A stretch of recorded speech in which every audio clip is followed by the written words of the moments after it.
Yo, good morning mga kapadyak. Kaya na to tayo. Balik padyak na ulit. Pero bago yan nilinis ko na muna tong bike. At may mga konti ako ipapaayos. Magpapalit ako ng cogs dahil tumatalo na lagi yung kadena ko. Medyo mabigat din yung gulong sa harapan. May problema ata sa bearing kaya papacheck ko na rin. Yan, may sunog pa. Ayun. Sunog. May sunog. Mukhang sa may San Miguel. Ay, Parola ata yan. Mukhang sa Parola. Mukhang sa Isla Puting Bato to.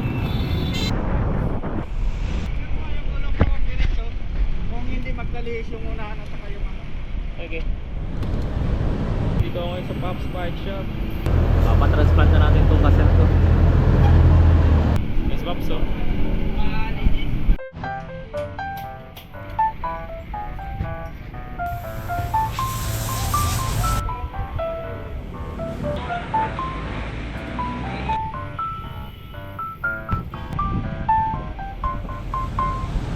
Test drive ko na natin itong bagong linis ng mga bearings at bagong kabit na sprocket.